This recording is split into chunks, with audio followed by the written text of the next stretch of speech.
What is going on, everybody? It is episode 941 of Pop Culture Crisis. My name is Brett, and I am here once again with my co-host. Would you introduce yourself, please? You got a frog in your throat. Oh, like the last few days, as soon as so I've been recording a lot of videos before you get in, and I start talking, and 30 seconds later, I'm like, yeah. It's an how's issue. it going?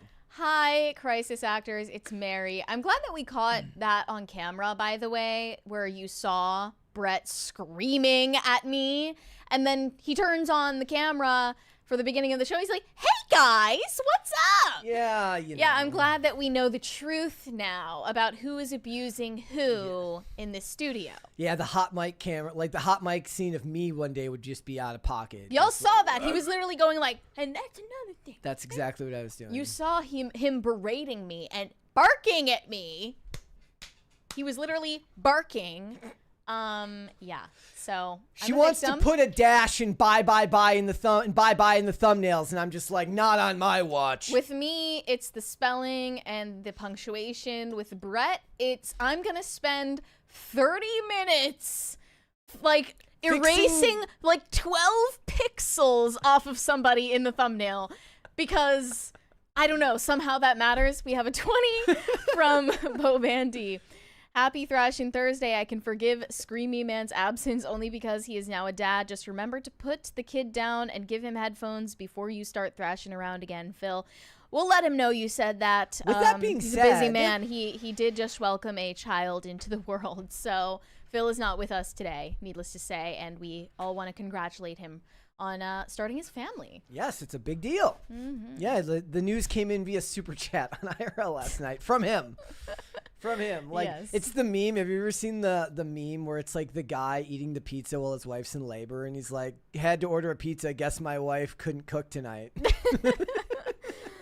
Well, Phil is going to be back, I believe, next week. It could be different, but he said he wouldn't be gone for very long. Well, you know what? Take care of the baby. Yeah, and that's it's a good thing. first. It's a very good thing. Guys, hit the like button on this video. Subscribe to the channel if you are new here and you've not subscribed here yet already. I need to figure out why it is that when I start a video or the show, maybe it's just the cadence and how much you project your voice. But as soon as the show gets going, I'm fine. But it's for some reason I'm 30 seconds into making a video and I'm trying to look at my notes and I'm like, you gotta get some exercise. I do.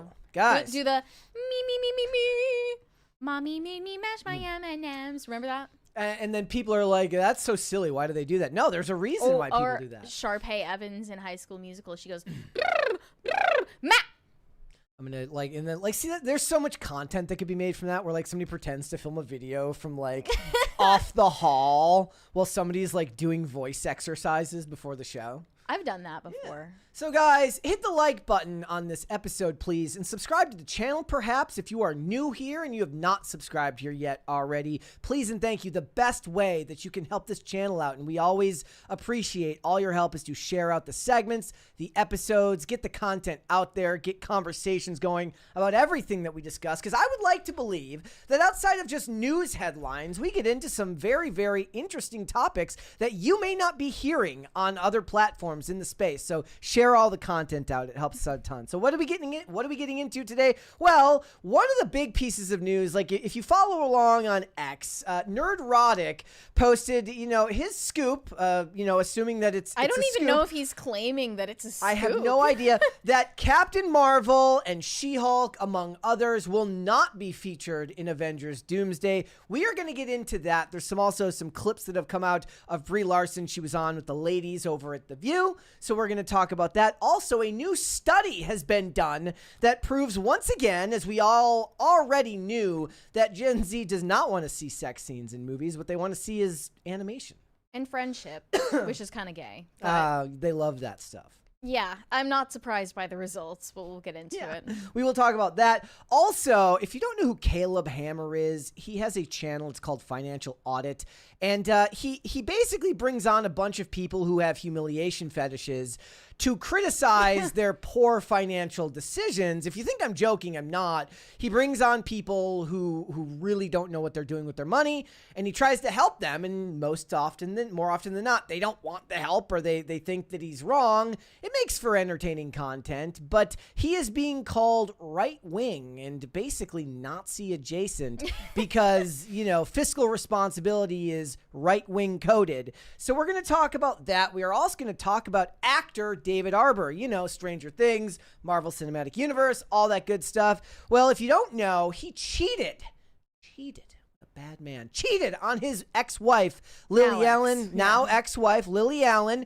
And there was a whole bunch they did a discourse on the internets where they were discussing whether he should be able to continue to work in Hollywood after being exposed as a cheater. So I guess the question is, should your poor private life decisions impact your ability to make a living? And I can imagine no place more rational for a discussion than the internet. So true. Yes. So we got that. We got a bunch of other stuff. If you are ready, Mary, we can go. Are you ready? Yeah, let's go. Well, let's go for it, guys. Nerdrotic just suggested that Marvel is moving into a new phase where they're putting aside these feminist characters like Brie Larson's portrayal of Captain Marvel and also Tatiana Maslany as She-Hulk. There is no evidence for these claims offered, but he just tweeted, "There is no Brie Larson Captain Marvel in Avengers Doomsday." And he also followed it up saying there is no She-Hulk in Avengers Doomsday. Yes. To which Phil actually said, yet. We have no confirmation, but there is a recent interview that Brie Larson did on The View that might have suggested this is the case. She did say, she finds it very heartwarming that little girls all across the nation are dressing up as Captain Marvel for Halloween, which isn't happening. Is that let's not make this gender. Like, outside of Spider-Man, which does have kids dressing up as Spider-Man, Spider-Man is eternal. Spider-Man will always be popular. Are there really kids dressing up as superheroes? No, maybe Iron Man, 10 years ago? Iron Man, Spider-Man, maybe Batman. I think little boys really love Batman. But otherwise, it's like anime and Dragon Ball Z still probably like. We need to take a survey of what the kids are dressing up as. But they're certainly not dressing up as Captain Marvel. Little girls are not dressing up as Captain Marvel. If they are, it was their mom's idea. But anyway. Let's watch this clip. Here's the clip of Brie Larson actually refusing to answer whether or not she is going to be in Avengers Doomsday. Is there any chance we'll see Captain Marvel in the upcoming Avengers Doomsday? Thank you for asking, and I can't answer. they are so lock and key at Marvel. She had to ask. Yeah, that's just the awful haircut. So apparently she shaved her head for a stage play that she was on, and it is growing back. Yeah, still a very unfortunate look for her. And Brie Larson is an attractive woman. I know that's a controversial thing to say in these circles. I think but people she is have attractive. come around to the idea that she can be traditionally, conventionally attractive while just having a bunch of interview clips that make her an unlikable person. She just has an unattractive personality and unattractive political opinions. But yeah, Nerdrotic also followed up saying there's no She-Hulk in Avengers Doomsday. And well, you know how I know that's true? Because Tatiana Maslany was saying boycott Disney during the Jimmy Kimmel debacle. Right, yeah. She was like, She's cancel already, your Disney Plus. She has already excused herself from the MCU. There are also lingering questions about whether Jeremy Renner is going to make a return, and there were headlines that he dropped hints about this, and it was really a comment that he gave regarding his character, saying, I think he started retired, but he's always pulled out of retirement, he's a family man. You always know where his allegiance lies, and he's always come out of retirement until he's killed. He's always going to be working. Look, the big thing is they tried to get jump-started on a Hawkeye Season 2 with him and Kate Bishop, but they offered him half the money of Season 1, and he's like, nah, I don't got to do that. Also, of course, we know the snowplow incident from 2 years ago, which severely, injured him very, very badly. And he's back on his feet these days. But, the roles, even though there are stunt doubles, are still physically, there's a lot of physical demand. So it's funny. Last night, Tim was talking to, I forget the guest's name. He was great. He's like an on-the-ground reporter. And Tim was basically saying, like, you should be doing parkour and stuff like that. You should be learning to do this stuff because, like, if you're going to be in the middle of, like, what may turn into riots, you're going to have to be able to move quickly between groups of people, jump onto, the sides of banisters, get out of the way and stuff like that. Like, it's a physically demanding thing to do, even if it doesn't seem like it would be. So it's like for an actor, yeah, they're not the one doing the death-defying stunts, but it still requires a full range of mobility. And a lot of work to go into stuff like that, on top of the fact that they're expected to look a certain way physically, right? To embody the character of a superhero. Here's the problem with most of this. If you were to ask me, and if you're watching this podcast, I guess you kind of are, whether they were in the movie or not doesn't matter. In my personal opinion, the cast is already... It's just enormous. It's like over 20 people. It's bloated. It's pushing upwards to the 30s. They're relying heavily on 20th century Fox nostalgia still. Now, that worked very well for Deadpool and Wolverine because it was a bunch of cameos that were part of a laugh track, and it kind of worked with that theme. When you're doing an Avengers movie, which is theoretically supposed to have supposed stakes that matter, you need to be able to tell full-length stories to actually get the audience invested in it. And is there even enough time with even if it's like 3 hours long, is there enough time with like 30 people in the movie to tell a satisfying story among any number of the cast without just feeling like you're splitting a bunch of time between a bunch of big name celebrities who are all trying to get their shit in, for a lack of a better term? And Marvel in general right now, look at what happened this year. It was Thunderbolts. It's going to be the return of Marvel. It was a flop. It was Captain America Brave New World. It's going to be the return of Marvel. It was a flop. It was Fantastic Four. It's going to be the return of Marvel. It performed under Superman and I believe under F1. So flop, flop, flop, flop, flop, flop. You have Daredevil and Ironheart. Daredevil didn't make it onto the Nielsen charts at all. Ironheart managed to make it there because they were putting 3 episodes out at a time. Right. Nobody cared. Bad CGI. Crappy Wilson Fisk. There is no excitement. There is no energy for any of this stuff. You've got actors going out and trying to boycott their own properties. You've got Mark Ruffalo out here, talking about the evils of capitalism when he's about to star in the next Spider-Man movie with John Bernthal and Tom Holland. It's crapshoot. And I think, like I said the other day, you can't go home again.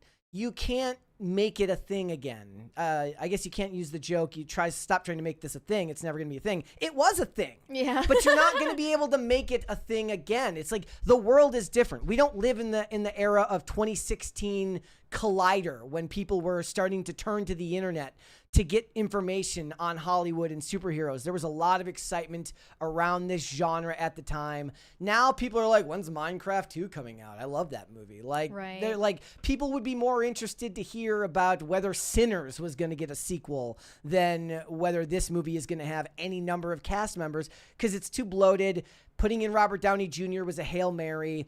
If it makes a ton of money, I don't think it even matters because one big movie where you shove 30,000 people in it isn't indicative of a larger return to prominence for the franchise. If this movie makes $1 billion, that doesn't mean that whatever solo film comes out next is going to make any amount of money. I could be wrong about this, except for Spider-Man. Spider-Man, again, yeah. I will preface this. Spider-Man is an exception. Spider-Man is extremely popular. His brand carries great weight and meaning, and Tom Holland, of course, has carried that legacy on and made a ton of money for Marvel. But that's not even just Marvel. That's Sony. So, again, I'm going to preface that. Spider-Man doesn't count. But whatever film after that. Like, did you guys know there's a Wonder Man series coming out? There is. Nobody. Do you know what there is? No. Nobody else does either. Don't worry about it. Nobody cares. Is Tom Holland going to be in Avengers Doomsday? I don't know if he's going to. I mean, he's doing his own thing. I don't know if he was on that list. And I honestly don't think it matters. Like, I don't think his face is going to sell that movie. His face did more to sell the growth of Marvel when he was in Captain America Civil War, because it was novel back in 2016 to see him back with Marvel characters. Mm-hmm. I don't think it matters. I'm dying to know what the poster is going to look like. It's going to be a Where's Waldo. They're just all like a billion different people. So I don't know if this is the most updated list, so you guys can get a look here. Chris Hemsworth, Anthony Mackie, Vanessa Kirby, Paul Rudd, Florence Pugh, Wyatt Russell. It's the guy who plays John Walker. Namor. Oh. Namor. Simu Liu as Shang-Chi. Sebastian Stan as Bucky. Letitia Wright, Shuri. Again, and then you start getting into all of these characters that were popular through other phases in Marvel. You see a lot of nostalgia for characters that were part of the X-Men universe. It's all just a crapshoot, and I don't think any of it. Maybe Pedro Pascal will sell $1 million worth of tickets. Maybe I'm wrong. Maybe I'm wrong. I don't think Based so. on Fantastic Four, but I'm happy to be wrong. I was gonna say I could be wrong about this, but I feel like aside from video game movies, which are huge, people are more interested, it seems, in grounded stories, things away from the fantasy genre, away from sci-fi, especially because of the Tron flop, away from superheroes in general, aside from Spider-Man. Am I right about that? What do you think? I feel like what's generating the most conversation at the very least is grounded stories that involve real people in, seemingly real environments. I think honestly right now it's more like we're gonna move into the realm of like I said, K-pop Demon Hunters could have made hundreds of millions of dollars if it had gotten its full run at the box office. I think animated movies, I think anime adaptations, not live action. We're gonna get into that later. And horror movies, horror movies are not necessarily going to be billion-dollar movies, but relative to their budget, they make their studios a lot of money. I did a video earlier this week about one of the reasons I wouldn't want to see Warner Brothers ending up sold to another company is they're prevalent not just making their own movies, but they do a lot of distribution for movies. So they didn't just make Sinners, they distributed a lot of other movies this year that were made by like New Line Cinema and stuff like that. So I think horror, like if I'm a studio these days, I'm not looking to make billion-dollar movies at $250 million a film. I'm looking to make a $30 million horror movie or a $40 million horror movie that makes like $300 million. Not even necessarily just that, but like $200 million, $300 million at the box office. People seem more interested in smaller budget or, B budget movies that generate discourse. Yeah, less return on less. Maybe it's like the other thing is like, with the superhero stuff, like it all feels like homework now. Like you said, like what's Wonder Man? I'm like, bro, I don't know. Like it's got something to do with like he's like a struggling actor, and I'm like, bro, I don't know. I feel like I heard about it like 2 years ago, and then it disappeared for a while. Nobody cares. And then it came back. Nobody knows. Nobody cares. Remember, they made Echo as a show, bro. Nobody cares. Like, nobody cares. They don't. The saddest thing that could happen to Marvel, and this is just a personal opinion, is if they don't allow Iman Vellani to appear, because I do believe her Miss Marvel is like, that is perhaps their biggest missed opportunity and the biggest casualty of Marvel's overt feminism was you had a young actress who was doing everything right as far as promotion. She is an absolute sweetheart in interviews. She seems to have a deep care for the actual intellectual property, unlike a lot of the celebrities who pretend to care.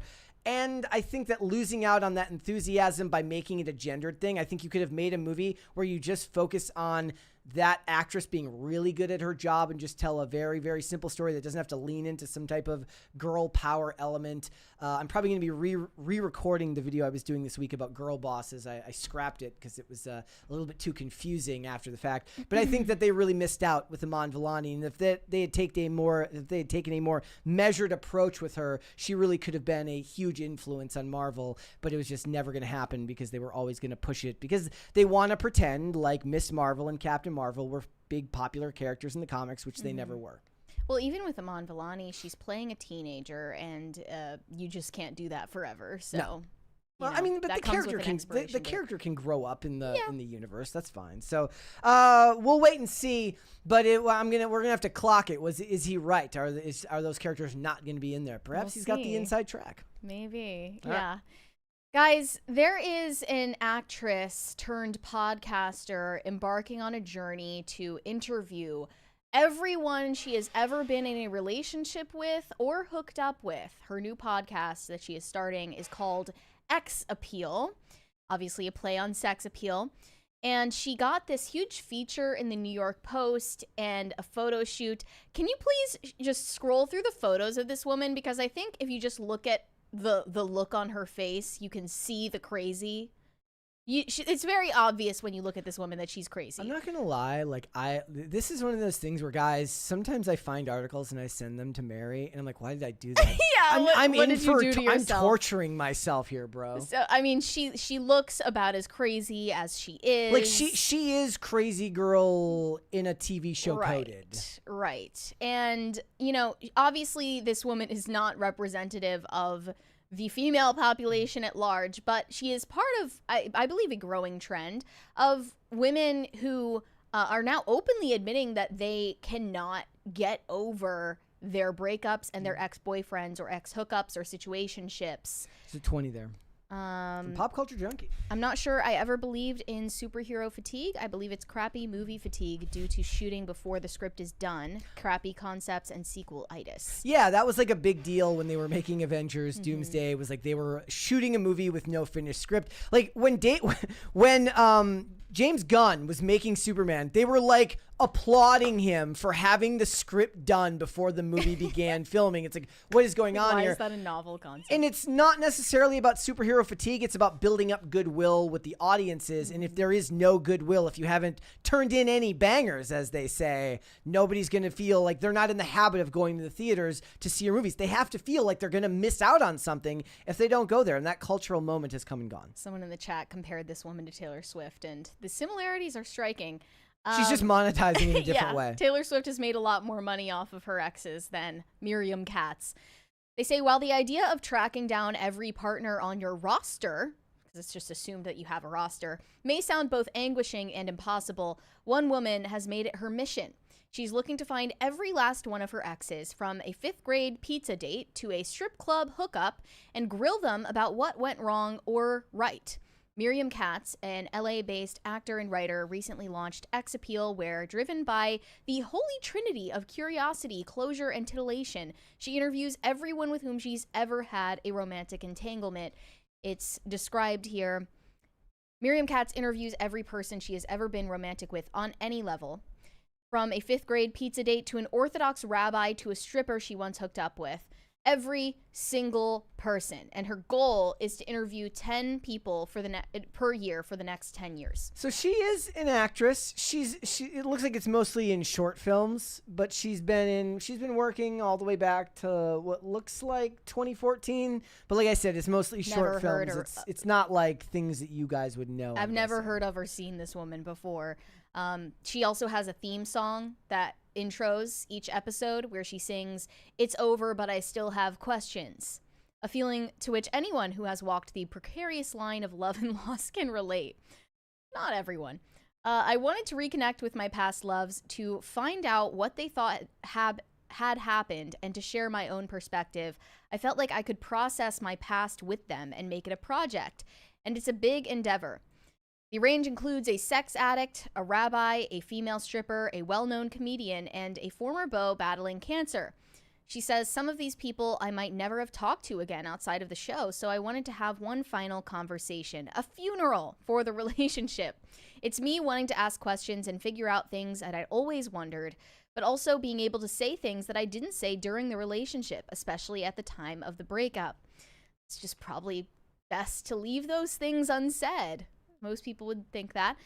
Katz calls hearing and telling the truth a drug, and she doesn't hold back from seeking or speaking it, and nothing so far has been off limits or off-putting. She says, sometimes I feel less comfortable with certain people or subjects. The whole podcast has tension in it, and uncertainty and excitement, and a definite frisson. I saw that word and I actively got a migraine this woman is rolling so my pretentious. eyes. I don't find talking to exes awkward. My curiosity overpowers any oddness there might be between us. Mostly I want to know what they think happened. However, there have been revelations that were challenging to hear. The hardest parts were hearing my guests' struggles. How difficult it is for the sex addict to feel close to people. Hearing the man in an open marriage talk about how hard and scary it was for him to be with me, feeling like he could lose his wife. I feel the struggles of my guests deeply. It surprised me that the sex addict didn't want to date me because I was 10 years older and an actor. I had no idea those were issues for him. I was surprised that the stripper grew up Christian and her family supports her, and that a big part of her work revolves around making people who don't always feel sexy, like older women, plus-sized women, and trans men, feel sexy. She admits that she felt a recurrent spark with almost everyone in certain moments, and she insists the podcast is about revisiting, not resuming, a romantic relationship. Yeah, she's not trying to hook up with anybody. Not trying to hook up with anyone, but if I was once drawn to people, I am probably still drawn to them a bit in some way. She also underscored one important outcome. I'm proud of the people I've been with, and they affected me and helped me become the person I am. This is the selling point of hookup culture. Even through all the mistakes that you make and all of the hookups that you may regret, at the end of the day, you're going to learn a lesson from it. Yes. And Sabrina Carpenter even said that. Like, she wrote this whole new album, Man's Best Friend, about how she put herself in unwise positions and situations, in toxic relationships, dead-end relationships, all with the foreknowledge that she would eventually learn a lesson from it. And I have no idea what that lesson is. I mean, how often, like, given how self-discovery. No, given how often these relationships end up with people blaming one another, what lesson do you even learn other than Right. like he was a bad person? Like, Usually the revelation at the end of it is like, he was a narcissist. and it's never your own and he responsibility. needed to go to therapy. It's never your own fault, so you don't really learn a lesson. Yeah. It just becomes, and then there's like a double-edged sword even further, where they're like, he hit it really well, so I didn't even notice it until it was too late. I'm like, then what are you learning in all of this stuff, if not the ability to, to suss these people out?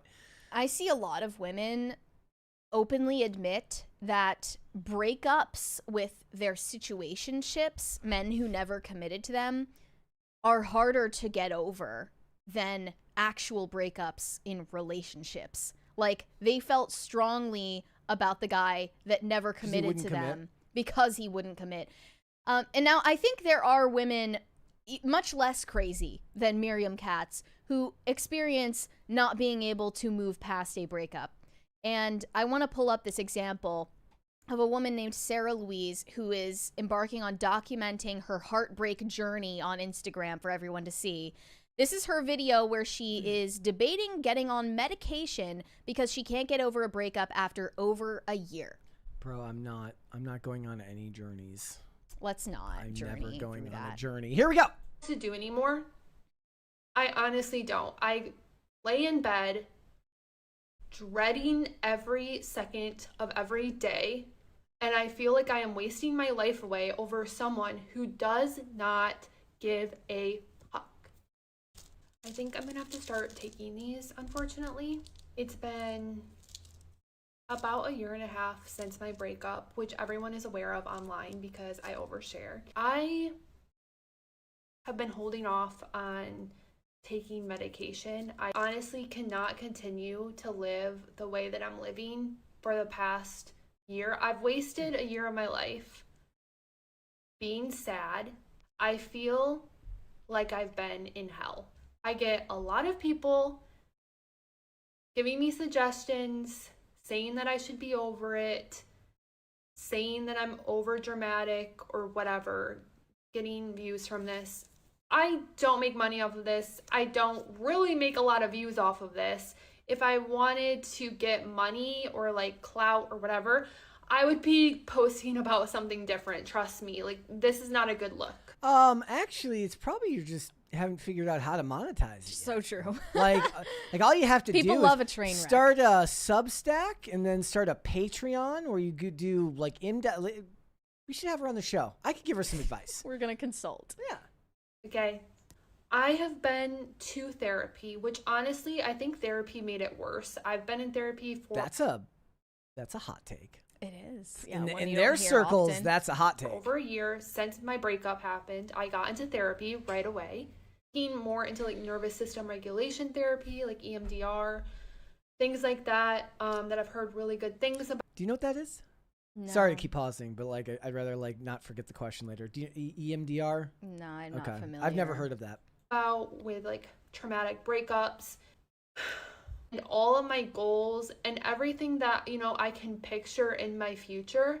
I feel like that all does not matter. I can reach those goals. I can get to that future place and it wouldn't matter. I would still be miserable and I would still be depressed and I would be still reeling over my breakup, which is very embarrassing. I was thinking about it the other day and I was thinking about, I'm not mad at the situation. I would never be mad at someone for doing what they feel is best for them. The part I think that I get stuck on is I feel so bad and miserable and I have to like sit here, get intensive therapy, be on medication, do all of this stuff just to live normally. I think this is honestly my last thing that I can try. It's Prozac. I've been on Prozac before, like This is wild. Yeah. prior to all of this, and it did help me a little bit. But I am at a crossroads on what to do and where to go from here. A year and a half post breakup. That is crazy. And the first comment I see says, a breakup can feel like losing someone to death. The grief can be just as deep. And a year and a half is not a long time to heal from something like that. You lost your potential life as well. So she's also, I guess, mourning the life that she imagined with this person. Maybe she wrapped up a lot of her own individual identity into this person, likely due to having a personality disorder. Normal people don't feel this way like a year and a half after a breakup. It's not something, I mean, she certainly had issues before this relationship even started.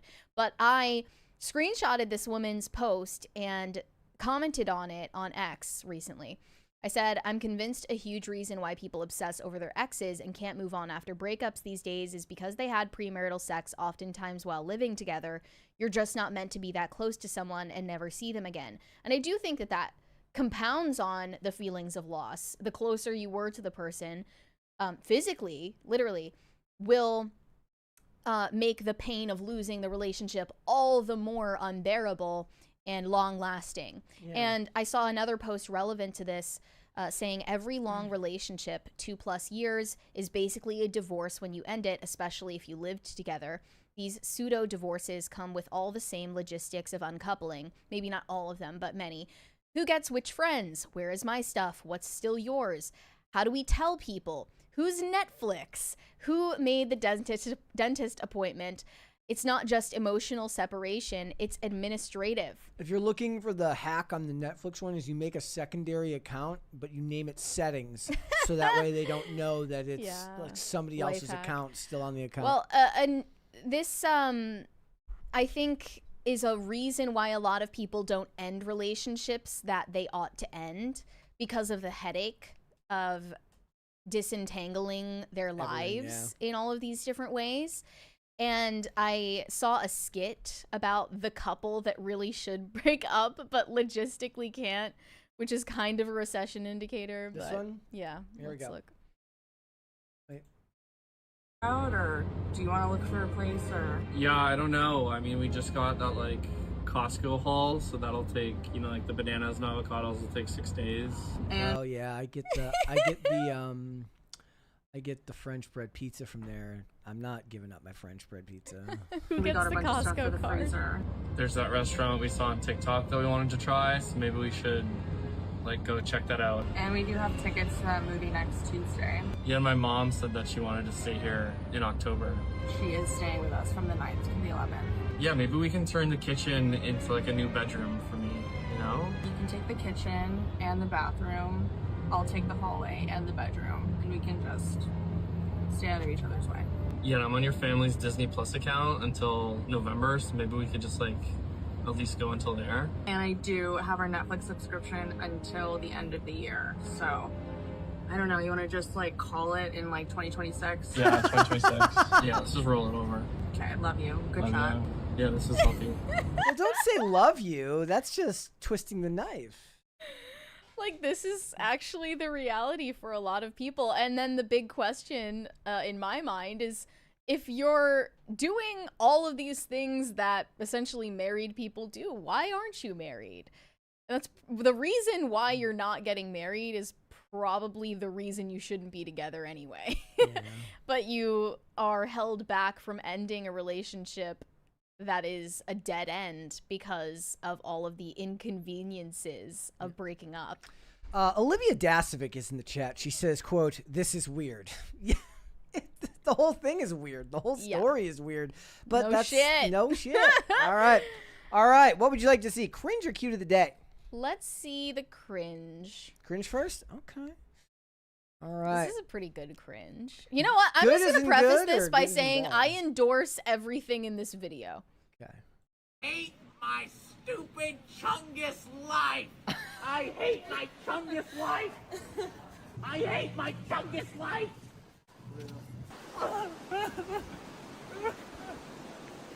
I'm gonna jump. You can't jump. I miss you, LeBron. I hate my stupid Chungus life.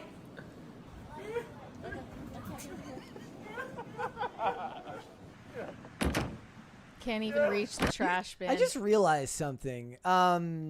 This is where social media really helps people out, because if you had to do this for a company making a skit, it would be demeaning. But if you're like, if you choose to go get the bunny costume and hop around and scream this is your it's passion. almost empowering. Yeah. I hate my Chungus life. I'm not feeling too good, Doc. What's up, Doc? You guys got any carrots? I hate my Chungus life. No. Sorry you lost your ears, buddy. Thank you. And your dignity. Dignity. That was cold. That was cold. Damn. Dude. I hate my Chungus life. Okay, he needs like a new line. Well, that's the point. You want a carrot? Yes. You have carrots? Please. Do you have any carrots? Dang it! I want to swing from the chandelier. Okay, you know, whatever. I endorse everything. It's in this like video. is it more or less cringe to think that there's like a guy with a phone who's filming the whole Yeah, thing? how do you Is feel that as guy, the friend? Who is more undignified, the guy in the bunny costume or the poor guy who's been like designated filmer of this? The guy filming it, 100%. You know what? I think so, because if the guy filming it had better equipment, it might be better. Like it's like, you know, the content's cringe, but this looks like a professional operation, but it's just a dude with an iPhone going like, Just following his the guy friend looks at him, he's like, around what's all my day. line? He's like, I hate my Chungus life. Okay. I felt that on many levels All right. as a short person. All right. From Salty Bag of Nuts, my dog, Hattie, is going to be Snoop Dogg for Halloween. Love the necklace. For the shizzle. bling. Yeah. Holla whizzle. Not Hallowizzle. Trick or trizzle. Trick or trizzle. That's all there is. Yeah. Oh man. All right. Now that Okay. we've gotten through, yeah, and I'm talking about dignity over here. My goodness. Let's move on. Not trick or trizzle. I can't. Okay. Let's go. We're getting serious now, okay? So, Gen Z reportedly doesn't want to see sex on camera. They don't want to turn on a TV show or watch a movie that inundates them with graphic sex scenes. And on top of that, they're also disinterested in romance themes in their entertainment in general. This is according to a new survey from UCLA's Center for Scholars and Storytellers, and we've talked about their results before. This has been consistent for years at this point. Back in 2023, they also found that teens want less sex and more portrayals of platonic relationships on screen. And at the time, Jimmy Kimmel talked about it on his show, and he was like, I'm so out of touch. I love turning on Game of Thrones and whipping my dick out. Ha ha ha. Is the idea here, like, why does it have to be one or the other as far, like, why do you have to not want, you know, sex scenes, but also only want to see platonic relationships? You can have relationships where people are romantically inclined and people who are couples. It just, you don't need to show that stuff. Well, so often it's coupled together, you know, you can't have romance on TV without sex on TV, weirdly. Which is stupid. And that is a stupid precedent. And they found that once again in 2024, teens want to see more friendship on screen. This is consistent again in 2025. The emphasis on friendship and common experiences extends into the respondents' narrative preferences. 32% said they most wanted to see relatable stories on screen, more so than fantasy or aspirational stories. They most wanted to see stories about people with, quote, lives like theirs. Can I ask you a question about that then? Okay, so you kind of brought this up earlier when you were talking about like superheroes versus, you know, down to earth or gritty story, like, you know, like realistic stories.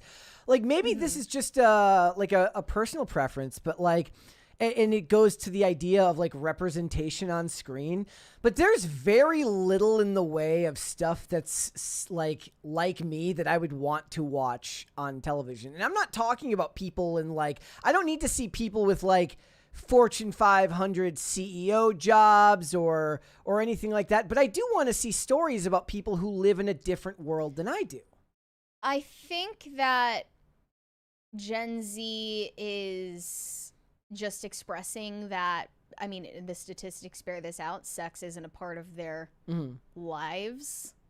Like, this is true. They're less sexually active than any other teen or young adult generation thus far. So, of course, they find it unnerving that characters that are supposed to represent their demographic on screen are living lives that are totally foreign to them. I guess I feel like, to me, the best in the way of television when we're talking about the genres that I like, which are like procedurals and episodic TV, are the type of shows where a main character will oftentimes enter into different subcultures. Like in the police shows, it's like there's a, like, we watched an episode of High Potential where it's like there's a murder at a content house. And it's like, so they're like constantly going into different environments, things that I would never, know anything about. But like, we've been rewatching Necessary Roughness in the show, The Therapist. She has like clients who are all part of different professions. In one episode, it's a race car driver, and in another one, it's like an anchor for a major news network. And it's her dealing with the struggles of those patients. None of that has anything to do with me, but I find that far more fascinating than if I had to watch a story about some relatable person who's like my age and has similar struggles to what I have in life. I don't want that. 20 from Darren Moscow. Maybe relationship trauma should be expelled from the body by twerking while being grounded upon Mother Earth instead of drugs. We did a segment on that at one point too. And we have another from Russ of the Frozen North. This reminds me of that clip from The Simpsons, the episode Itchy, Scratchy, and Poochie, where the focus group of kids is asked what they want from their Itchy and Scratchy show. Yeah, so, I mean, like, I guess kids just have different interests these days. The 14 to 24 demographic, by the way, this is a poll that covers 10, actually, age 10 to 24. So why were they asking 10-year-olds if they want to see this stuff on I don't TV? think they asked all the same questions to different age groups, but to be clear, this is not just a poll covering the interests of Gen Z, because Gen Z is people born before 2012 in this survey. Yeah. There are plenty of Gen Alpha that they also surveyed here. So the 14 to 24 demographic showed significant preferences for stories about friendships. Specifically, 59.7% said that they want to see more content where the central relationships are friendships. So maybe they're saying there can be romance, but they don't want it to be the entire driver of the plot. 54.1% said that they wanted to see portrayals of characters who aren't interested in romantic relationships at that point in time. So 54.9% wanted to see more different gender friendships on screen, and 49% said they wanted to see same gender friendships. So it's about equal on both sides. With those on-screen friendships, respondents also showed a desire to see healthy conflict resolution. And furthering these wholesome desires, romance ranked third to last on a list of topics that youths wanted to see explored on screen. 60.9% said that they wanted to see romantic relationships depicted as more about the friendship between the couple than sex. 48.4% said that there is too much sex and sexual content in TV and movies. And the most interesting part of this, I mean, I don't know. toxic relationships and love triangles ranked among the most tiresome or uninteresting tropes for young viewers. Yeah, but So- The Summer I Turned Pretty is somehow the biggest show on The TV. popularity of The Summer I Turned is that Pretty millennials? flies in the face of this trend. No, it's not just millennials watching that show. I know for a fact that a lot of Gen Z women were watching The Summer I Turned Pretty, which is entirely about a toxic love triangle and underage drinking and sex. So I don't understand how this is reflected in the ratings. Maybe it's just because there aren't other options being offered to them.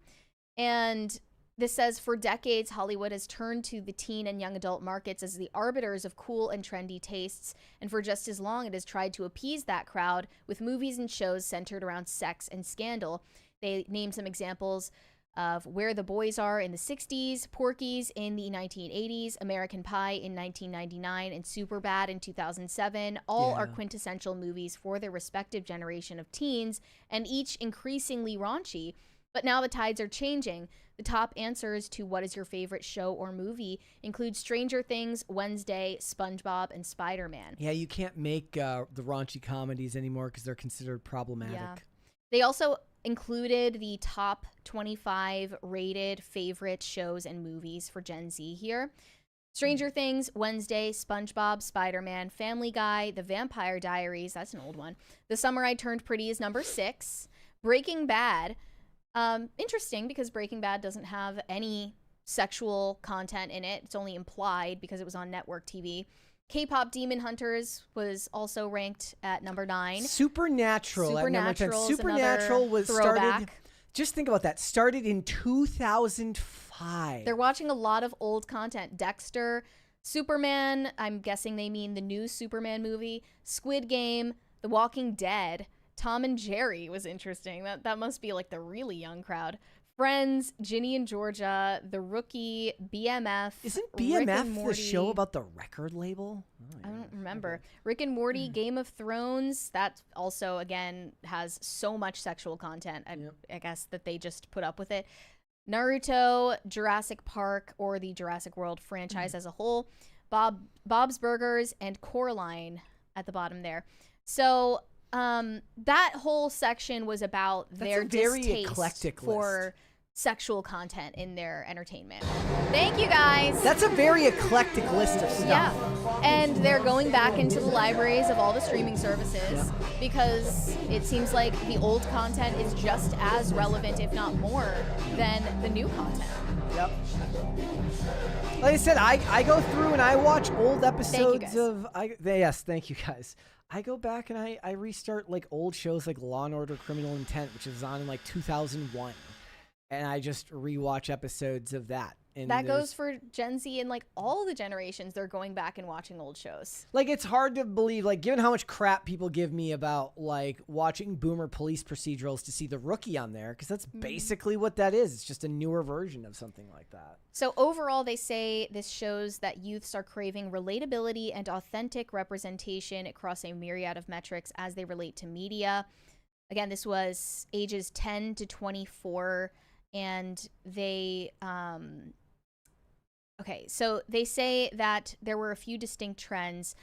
One of them was that, contrary to the assumptions of older generations, Gen Z and presumably Gen Alpha as well, are still heavily interested in traditional media. They're not just paying attention to streamers and TikTok and short form content. Well, they make the point to say, like, they may love short form content, but they're not talking about it with their friends. They're talking about traditional media. And that's really just because, look, traditional media is made to break the algorithm and appeal to the widest demographic possible, whereas your algorithm will tailor whatever weird shit you're watching.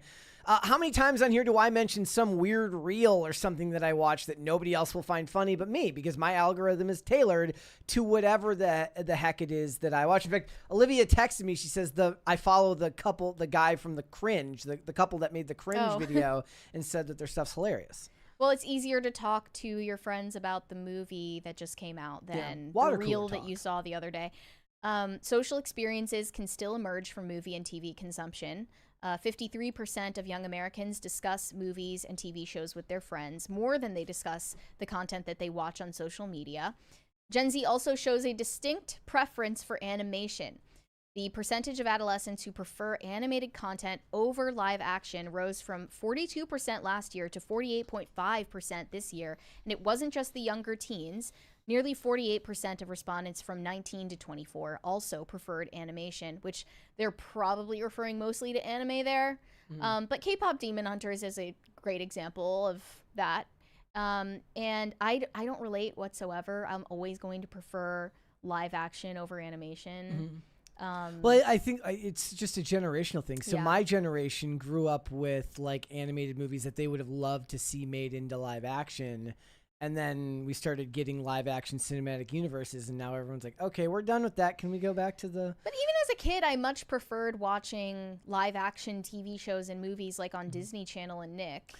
For instance, DC, you know, you can talk all day about the Dark Knights and the high points of DC, but most people that are fans will tell you that, you know, the heyday of DC was their animated movies and not necessarily their live action movies. And then over the possibilities of playing video games or going to concerts, teens said that they would prefer to go see a new movie in theaters with their friends if cost weren't a factor. So evidently, young people still want to go to the movies and share in the common experience with their friends and talk about what they watched, but they likely cannot afford to do that because movie tickets are outrageously expensive now. And they also, honestly, like don't have driver's licenses, so they would have to get picked up or dropped off by their parents. That makes it even harder. 57% of respondents say that they watch traditional media more than older generations assume. And 80% of respondents said that they sometimes or most of the time or always watch TV shows and movies on YouTube or TikTok rather than on TV or in theaters, which seems to suggest that they're pirating the content, but they didn't outwardly say that. I also wanted to mention that Hollywood studios are digging to find what female audiences in general across age groups are interested in seeing in their media. And one example of that is a recent panel discussion called A Day for Unreasonable Conversation. And that featured Brittany Hugeboom, who runs EV Magazine. She was on one of the panels. It wasn't recorded. It was a private panel for filmmakers, studio heads, screenwriters, industry leaders to get insights on what to put on television and film in the upcoming year. And Brittany shared about her experience of being one of the speakers at this event, and she said that she got booed by the crowd. The people who showed up, you know, to hear what people want to see on screen, they literally booed. That's how they feel about you. That's how they feel about your preferences for what you want to see on screen, because all of this is about their own narcissistic vanity projects and again, social agendas. I did a video that I scrapped the other day on the strong independent woman trope and all that stuff. And basically my point was to show you a bunch of examples of characters who were not superheroes or action stars, and why I felt that those roles spoke to both men and women. I had a lot of pages of notes. It got very, very convoluted. I ended up scrapping it, but like I mentioned earlier in the show, one of the things that I mentioned was the character of Danny Santino in Necessary Roughness, which was on between 2011 and 2013. Wasn't a high budget show. It was a USA Network show, which of course means that it was one of the greatest things ever made in the history of entertainment. Somebody right there will not catch my sarcasm. But the point of it being that in the show, she is, it even has some feminist tropes at the beginning. Her husband is cheating bastard. He is. But here's the thing. There's also a myriad of other male characters who are not bastards, who treat her with respect. They conflict professionally, and it's done in a way that is very, very good. The majority of the show is her balancing this life of being like a therapist for a professional football team while raising kids and trying to now find a new, I guess, boyfriend or husband and try to find herself lucky in love, which are themes that people can understand.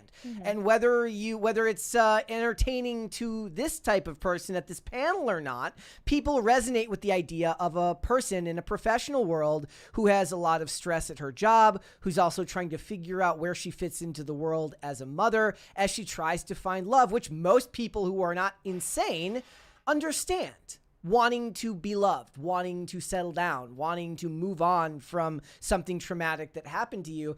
And maybe it's just because it's almost like when you start thinking, like, now they're doing conferences to figure out how to do it.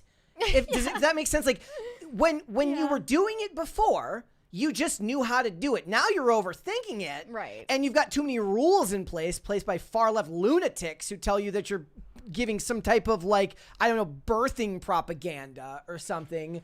But they could do it very easily. And all the examples that I gave one action star example and then 2 other examples. All of them went off the air between 2012 and 2014. And there is just something about that time period in the lead up to when Trump got elected, or what even what Matt Walsh said about how at the end of 2008 was when the first iPhone came out and algorithms started creating where the content was coming from.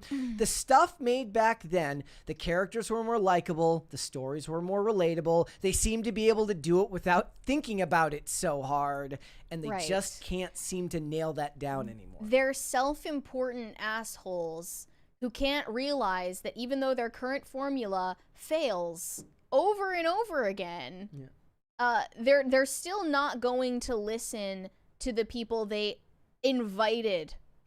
solicited for advice. The tweet that I think you were referencing, though, from Matt Walsh says, pop culture peaked from 2007 to 2008. He mentioned There Will Be Blood, No Country for Old Men, Zodiac, Michael Clayton, Into the Wild, Superbad, The Assassination of Jesse James, all came out in 2007. And in 2008, The Dark Knight, The Wrestler, and Tropic Thunder. They were still making great children's movies at this time, too. Ratatouille and WALL-E.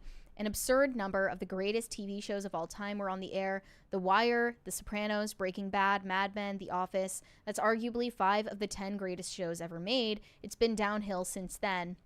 Now, I want to get back to Brittany Hugaboom's post. She said, I was the only panelist or speaker of a day of unreasonable conversation that was met with audible groans and dagger eyes because I was speaking to the majority of the country, not to the room of Hollywood creatives and execs. I said that the Snow White movie flopped because young women, like the original character, dream of love and romance, not leading a tribe. Amongst speakers like Kamala Harris and Joseph Gordon-Levitt, it was clear I was the only speaker with more Christian values, which is fine, by the way. I welcome conversation and have never had issues standing up for what I believe.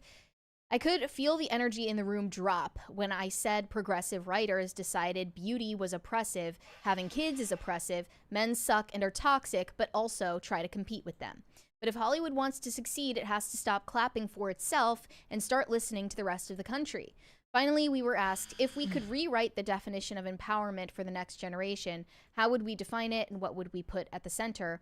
My answer, we should start by asking ourselves what exactly are we empowering women to do, because it should be to live happy, healthy, meaningful lives, and the data is clear.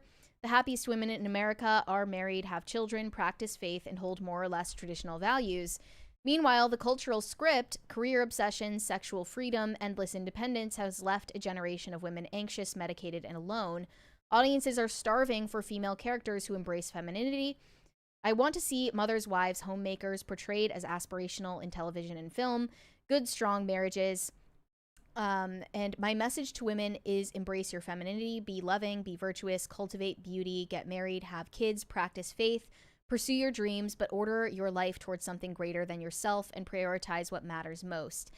And unfortunately, this speech that she gave at the event was not broadcast anywhere, so we won't get to hear it. But the people who heard it in person responded with audible irritation at the message, even though they invited her to give them advice on what people want to see. They refused to listen. And similarly, when Gen Z repeatedly expresses their distaste for actual porn being on TV, they continue to feed it to them because really the tastes of the audience are irrelevant to Hollywood screenwriters and studios. And, oftentimes they are mandated to include graphic content in their shows and movies. That has been going on for a very long time, since well before the rush of content that we see now. They don't want to respond to the tastes of the audience. They want to make the tastes of the audience. And somehow it's still not working because, ultimately, we just reassert ourselves because we're the customer. All right, let's move on. Let's go to some super chats. Shane H. Wilder said, "Happy Thrashing Thursday, Brett and Mary. Yes, I know Phil is out, but we have a bouncing baby Labonte, and that is worth a celebratory thrash." Yes, Totally it is. agree. Corey Anderson said, "What do you guys want for Christmas?" I don't know. Brett, what do you want for Christmas? Another crisis party. I want $100. That's what I want. No, genuinely, what do you want for Christmas? What do I want for Christmas this year? I want to know what you want for Christmas. I have no idea. I never know the answer to these questions. Olivia hates it. I don't. Are you know. hard to shop for? I don't like if I want something for myself unless it. Okay, here's the thing.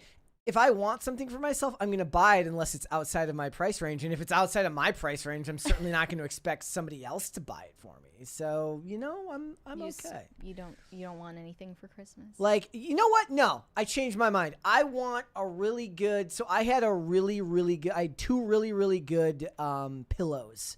Like ergonomic pillows, and I brought one with on our honeymoon, and I left it in Toronto. Damn. So I need to get another one of those. So Olivia, I know you're watching. We're gonna have to get another pillow for That's Christmas. unfortunate. That was pillows are expensive.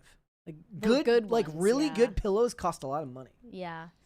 What about you? I know for a fact what I want for Christmas. Yeah? I want either an iPod Touch from back in the Dizzy, like the kind that has a camera on it, It's not an the original. iPizod. The original didn't have a camera. I want the kind with a camera because I really want it only for the camera. Or I could get like one of the old iPhones, like the Dino iPhones. I really want them. My first iPhone that I had was an iPhone 4, but I got an iPhone 3 at a certain point on eBay. After the iPhone 4. After I got the iPhone 4, just because I wanted to have it. And it still turned on, but it didn't, it was like, there was like no real internet connection for me at the time. Do you have it still? No. See, I have my dad, so for Christmas last year, my dad sent me my iPod, the original iPod with the wheel. I see, yeah. Yeah. Yeah, I don't really care about using it for like phone calls or internet or anything. I just want the camera and like I love the ergonomic design. Phones used to be designed for human hands and now they're gigantic. Yep. Hence why I have the iPhone 13 mini. Yeah. And I'm just dying, waiting for them to release a new mini version of their phones, but they refuse to do it. Yeah. They don't make phones for small hands anymore. And they used to be these tiny little things, and they had like soft edges too. It looked like a the sort iPhone. of bubble. Well, that was the best thing about the iPhone, the 3G, is that it was it looked similar to like what the old iPod looked like with the iPod video, or not the iPod video. The what was the one it looked like?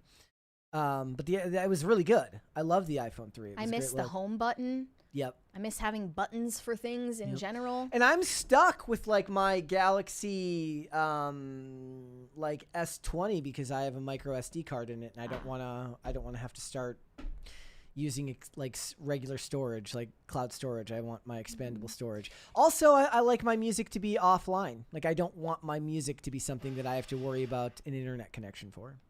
That's a good point too. Yeah. For me, it's just the camera quality is too high these days. I don't want to see all of my pores in a photo. Like, whoever thought that was a good idea? And the photos that you took on those old iPhones, they actually looked more like what you actually saw with your eyeballs. Yeah. Now they try to enhance it, and you can't even turn off the settings. Yeah. It's just bullshit for like so-called tech enthusiasts who probably also have like Wi-Fi mattresses. My brother, I saw somebody up here mention like best I can do is a Zune. My brother had a Zune for many years. I learned what a Zune was on this podcast. Yep. Let's do one more. Corey Anderson said, "Congrats, Phil and Sarah. I hope all are doing well." Yeah, I think they are. Last time we heard from them. Do one more. Corey Anderson, did y'all see the update on the DoorDasher? Dude has video evidence she lied and is suing and filing charges. Oh, no way. He has like a ring camera. He has a ring camera. Oh! This adds a whole new layer of intrigue. We gotta cover that tomorrow. Maybe he found out that she did, in fact, push the door open and it was only cracked. We're going to have to cover that tomorrow. Honestly, you can just tell in the look in her eyes and the sound of her voice and her whole affect that she is crazy. Yeah. And like she's just someone who's waiting for an excuse to, you know, become like a national story. So All right. that'll be interesting to find out what he releases, like from his Ring camera. In the chat, Dingus Khan says, Olivia, just get him a My Pillow. They're my pillow. There were like My Pillows here. It's not like the pillow I had. Honestly, was like, the My Pillows aren't very good. the pillow don't that I like had was like the Cadillac of pillows. It was amazing, and I needed. Where did you get it? I need a recommendation because I keep buying new ones every 6 months. The Castle. Well, that you didn't know what brand it was or anything? I Damn it. Well, how are you going to find a new one? I'm gonna have to go test them out. Damn. I'm gonna Well, have to. You can't go to the... I can go and like push on the pillow to see how Yeah. dense it is. You can only do that so much. You can't tell the longevity of the pillow. Yeah. Oh, it's and plus like Brutal. bad pillows will lead to. So the last time I haven't been injured in skating in ages, but the last time I was hurt was literally like we were out of town and I just slept badly one night and was like this for 2 weeks on the show. 2 So weeks. It was bad. Damn. It wasn't 2 weeks. It was at least a week though. The only times I felt crappy recently, like I just had I had huge scrapes on my ribs, felt fine. Like cuts on my leg, felt fine. But there was one day where I went and like swept and mopped the whole of the indoor park, and it uses a different muscle group. And I woke up the next day and was like, I can't move my back. It's not good, guys. So, all right, let's move on. In case you're unfamiliar, Caleb Hammer is the new generation's Dave Ramsey, and he hosts a podcast or YouTube channel called Financial Audit. He invites a bunch of guests who are coming to him for financial advice when they are in crisis. And most of these people are evidently delusional about their finances. They oftentimes have no idea how much money they're making, spending, they're not paying their taxes, they're in huge amounts of debt. They're spending like crazy on like Disney fast passes. They live their entire lives for Funko Pops and DoorDash and Grubhub. And he is just having honest conversations with them, calling them out when they deserve to be called out. Most of the time, these guests try to argue with him and tell him that he's actually wrong. And they're the special, different kind of poor person who clearly has no way out of their situation. And they're just hopelessly delusional. Yeah, he's waiting. Like, if one day he's gonna be like, yeah, you're screwed. Like, you're the one special person that I found on this planet who couldn't possibly do anything to escape their financial ruin. Olivia loves to listen to Caleb Hammer. It's basically the whatever podcast for, like, the people who hoe themselves out to the financial system. The way I see it is none of these guests they all have to have some type of humiliation fetish. Like, there's no other explanation. At least some of them are in it for the clout, of course. It has to be, because it's like, if the idea here was like you were going on there to get actual financial advice, that might be true, but none of them take the advice. So unless they take the advice, you must just be there so that, you know, Caleb can smack you and call you a bad boy. Right. Or girl. So naturally, this genre of content is right-wing coded because he is promoting fiscal responsibility, which is something so few people on the left understand and see merit in. And now Caleb Hammer is facing a bunch of backlash for allegedly being a right-wing dog whistle, being a Yahtzee. And here is his response to someone saying, Caleb Hammer is the Dr. Phil of finance, all blustery right-wing sensationalism and disdain for his guests. He said, bruh, I literally just tell people to spend less than they make, pay off bad debt, and talk a little tea. I guess I'm a Nazi. And here were some other responses to him echoing this sentiment. I've always thought Caleb Hammer's content was weird and subtly right-wing, but I never wanted to say it because he has such a huge fan base. But all of this stuff coming out just makes so much sense. Any amount of personal responsibility is right-wing coded.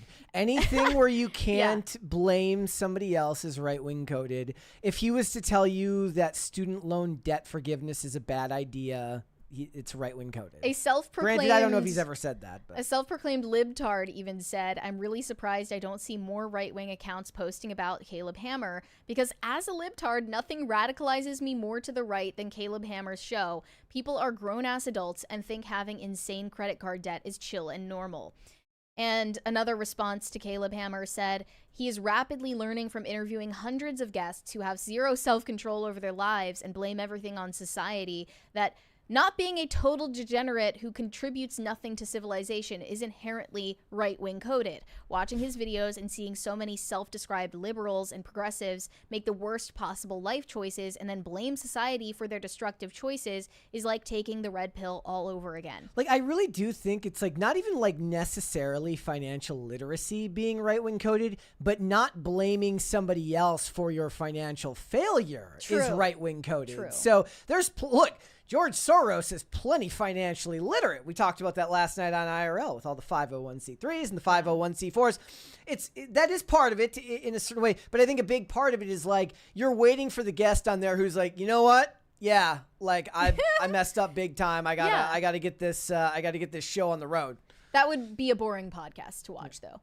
Well, that's the point, right? But, I mean, I think that's why a lot of people responded negatively to Oliver Anthony back when he put out his song, Rich Men North of Richmond. You know, it's blaming these rich men and politicians for his ruin and his problems. I mean, even then, and it's pretty right-wing coded to hate politicians. Even a right-wing coded response to that song would say, perhaps, yes, you are correct that politicians and ultra-wealthy elites are contributing to the problems that you're facing. However, it does you no good to ruminate over that resentment. You have to ultimately take responsibility for yourself to the extent that you can to make the best life that you can possibly live. Focus on solutions rather than but the thing is like, it's like having agency is incredibly right-wing these days. But it got thrown into the political sphere. Like, look, the whole point here is that you talk about these things. So again, it would be a boring show if everybody was just like, you know, humble.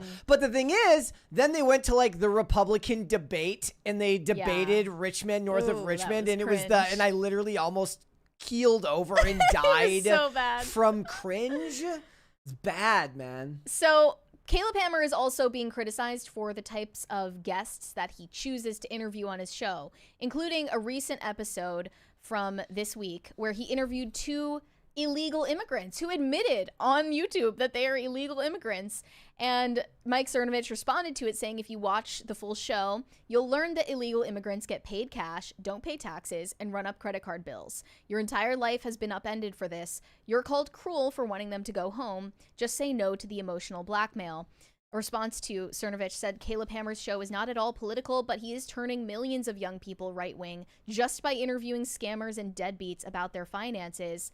And these 2 illegal immigrants from Phoenix are $420,000 in debt, have no serious plans of paying it off. They say they deserve a new Toyota Tacoma. Caleb Hammer ended the interview after they refused to make substantial changes.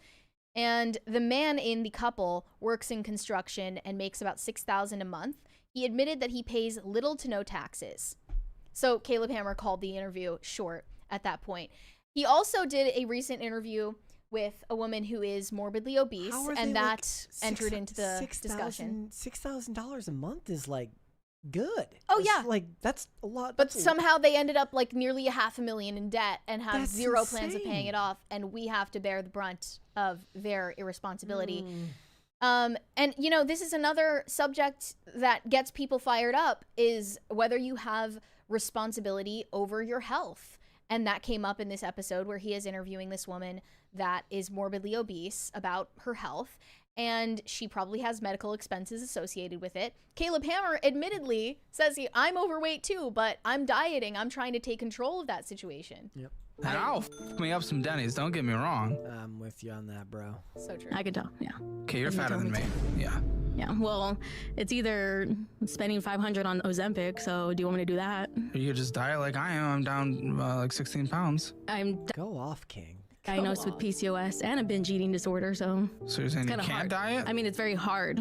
It's hard for everyone to. Olivia told me, I remember we watched this clip where this lady said a therapist told her she couldn't have a boss. I know Olivia's in the chat. She'll know what I'm talking about. She's like, my therapist said that I can't have a boss. And he's like, what? Lose weight. Yeah, and I'm not saying that it isn't, but it is still hard to lose weight. Okay, so die at fucking 45. This is also right-wing coded. Yes. Being like, okay, well, what do you want? They're like, okay, so you have this whatever letter disease. Do you want to die? You don't want to die, so you better do something about it. You have to choose eventually. And the people who don't make that ultimate choice do die younger. Look, this is something that, like, I am down 20 pounds this year. And that is, like, through choices of my own where it's like, would I like to just eat like a slob every day? Yes, I would. I just eat like a slob in less serious fashion, less food, cut out soda, cut out sugary drinks of all that stuff. Would I like to be able to still do that stuff all the time? Sure. But I also... It's easier for you because you're a white man and because, you don't have PCOS and a binge eating disorder and ARFID. And well, I don't have those things because I haven't gone to a doctor to be diagnosed with it. And he also interviews a couple. They are two high school friends that fell out of touch. According to their story, the man rescued this woman from the streets. She is unemployed and talked him into moving out of the U.S. now that she is ready to settle down. And in this interview, they talk about why they hate America and why they're planning to leave. So here is their conversation. They could not explain why. Is there an actual plan here, or is it a wham, I hate the America? I mean, I wouldn't say that. They're the most annoying people on the planet, just like first glance. If you're listening to this podcast, this guy has the most infuriating facial hair. His handlebar mustache is going so far up his face that it's touching the lenses of his glasses. With a full beard, like... Yeah. I mean, I would. I wouldn't say that. I would. What do you hate? Like literally everything about America. Let's get a couple specifics. All right. Because everything's a lot. The healthcare industry. Okay. Yeah. What about it? I know that I have like so many undiagnosed conditions. You guys make okay. You're not married, but at $90,000 a year, I mean, you guys get pretty top end. Healthcare.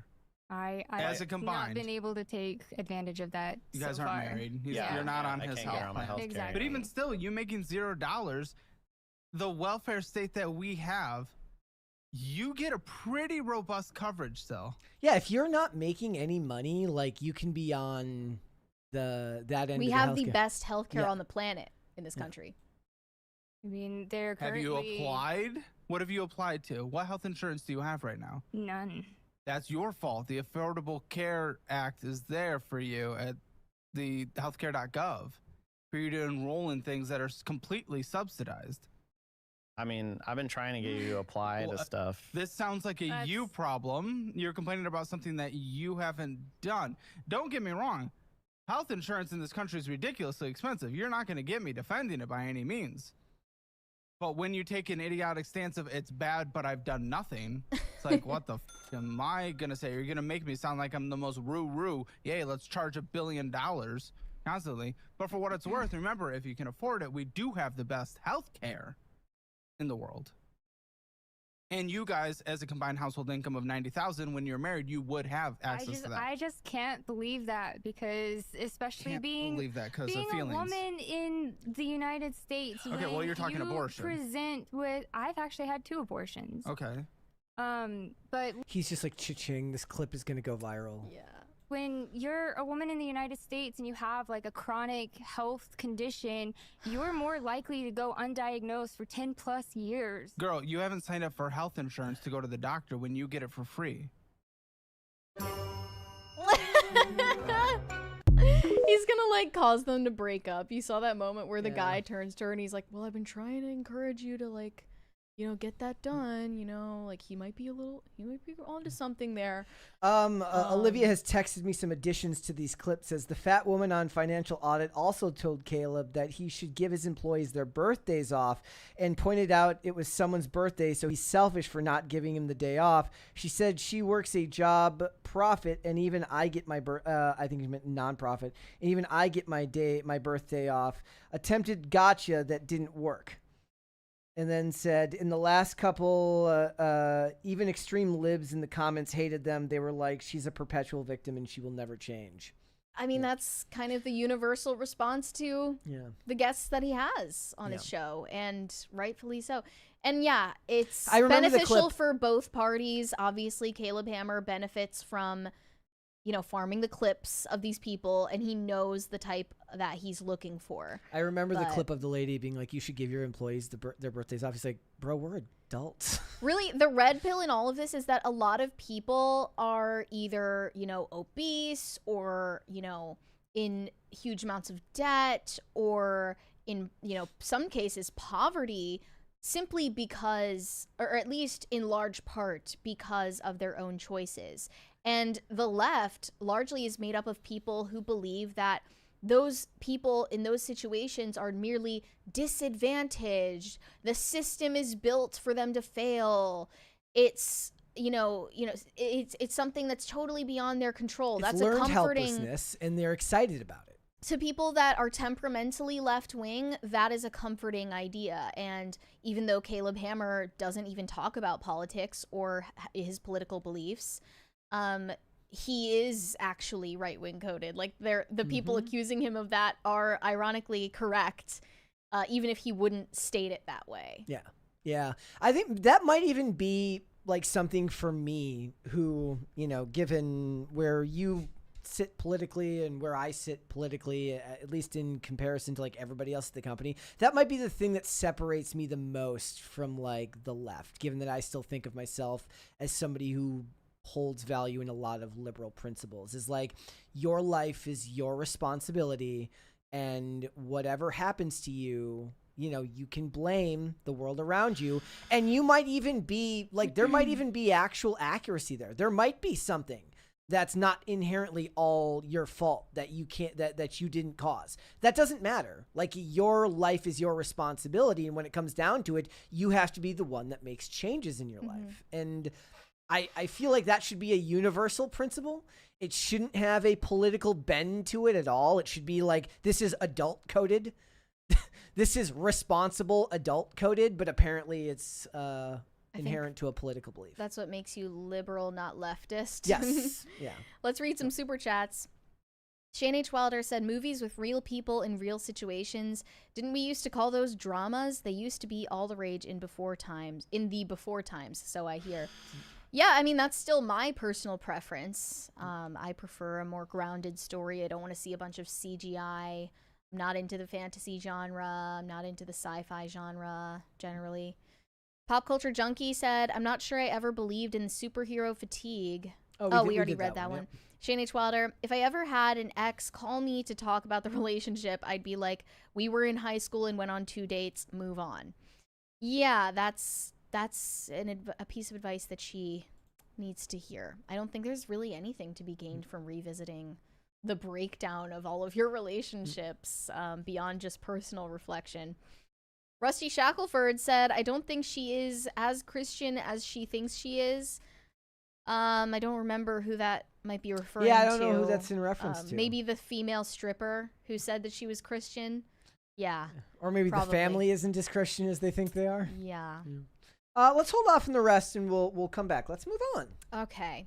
So Lily Allen is on a promotional tour for a new album at the moment, and that included a recent interview in British Vogue, where she spoke about writing this album and the inspiration for it. The inspiration for it really is the breakdown of her 4-year marriage to fellow Hollywood celebrity David Harbour, who cheated on her in a 3-year-long affair, which means the majority of their marriage.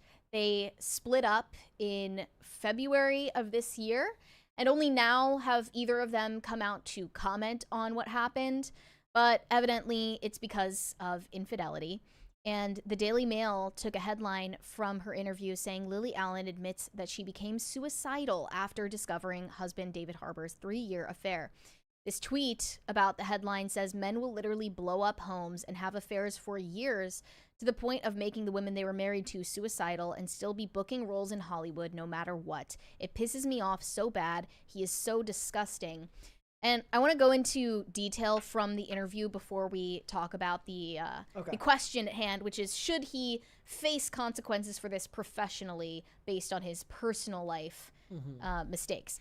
So This says 2 decades after her debut, Lily Allen is making a return to music with her yet-to-be-titled 5th album, the first in 7 years. She recorded it in a mere 16 days, and she has lyrics about the breakdown of her marriage. She said this was made in December of 2024, and it was a way for me to process what was happening in my life. Because what was happening in her life at the time was that her marriage to David Harbour, whom she had wed in Las Vegas in 2020, after meeting him on the dating app Raya, was falling apart. They met on Raya and they married in Vegas. Classic! They are the only actual celebrity couple I have ever heard of meeting on the celebrity dating app Raya. That got married, yeah. Or that ever got together, period. Most of the time they just meet because they're invited to the same parties. Yep. You know, I think Raya is mostly for like hookups between like DJs and influencers, not actual celebrities like them. Anyway, the album certainly appears to tell a story of a marriage coming spectacularly undone, all-consuming pain and confusion of betrayal. The track West End Girl sets the scene of a newlywed couple embarking on married life. And already there were warning signs. You were pushing this forward, making me feel awkward. She means, I guess, that they moved too fast, hence the wedding in Vegas. From there, the album unfolds. Each subsequent song, a different chapter charting a relationship's demise, with lyrics like, "You let me think it was me in my head and nothing to do with the girls in your bed. You know, I used to be quite famous, but that was back in the day. I probably should explain how my marriage has been open since my husband went astray." She also said in a song titled 4chan, "What a sad, sad man, it's giving 4chan stan." Oh, wow. Running through it all is a narrator desperately trying to understand what the hell happened to the life she thought she had. And she does say that this is not factual. It's somewhat inspired from real life events of her relationship. Some parts are made up. But she also talks about how she got into a really bad place, close to relapsing after being sober for 6 years when she found out that she was being cheated on, and spiraled as a result. The feelings of despair that I was experiencing were so strong. The last time that I felt anything like that, drugs and alcohol were my way out. So it was excruciating to sit with those feelings and not to use back then. So for the first time in her life, she had to put herself into a residential facility. And she said, I've been into those places before against my will, and I feel like that's progress in and of itself. I knew that the things I was feeling were too extreme to be able to manage, and I need some time away. There's a 20 here from Pop Culture Junkie. He says, "I have been told by my friends that I have an overabundance of empathy. Not sure about that. However, my exceptions are the people who refuse to help themselves. I think it can be squeezed down into one word: lazy." Yeah, I mean, I think it's more complicated than that. It depends on each person. We've talked about that in regard to, like, do the people taking Ozempic need Ozempic? But that's a larger conversation. And she does admit that at the time she wanted to die. She says that now she is not in the same space that she was when she wrote these songs and has come a long way. She's gotten back into the thick of recovery. But she says that she definitely was in a place where she was feeling like suicidal. She was having suicidal ideation, and was very close to relapsing into drinking and drugs, and also developed an eating disorder. Anyway, with all of that heartache out in the open for everyone to dissect, a lot of people are saying that David Harbour, with his career as an actor, should face stigma in his industry for what he did to her. And the obvious rebuttal is, if you applied that across the board, if you really did blacklist all the adulterers and philanderers in Hollywood, you would have almost no one left. Because these people, for the most part, have short-lived, tumultuous relationships that very often don't culminate in marriage, and if they do, the marriage ends relatively quickly. And it's because of the types of people that this industry attracts. And, you know, even though that's not something that can be practically put into practice in Hollywood, the question is, should it be? Should we stigmatize infidelity as a culture, more than we stigmatize, someone, getting Me Too'd for like giving someone the wrong look or touching someone on the knee or doing something wrong that wasn't scripted in a sex scene. It seems like all of these Me Too claims are stigmatized way more than actual proven and admitted wrongdoing, like in the case of David Harbour. And if we lived in a sane society, maybe he would face consequences consummate with what he did, but because of the insanity of the industry he's in, that's never going to happen. And it's true that a lot of other actors have been fired and lost out on opportunities and been blacklisted for much less, if not nothing, if it's based on a false accusation.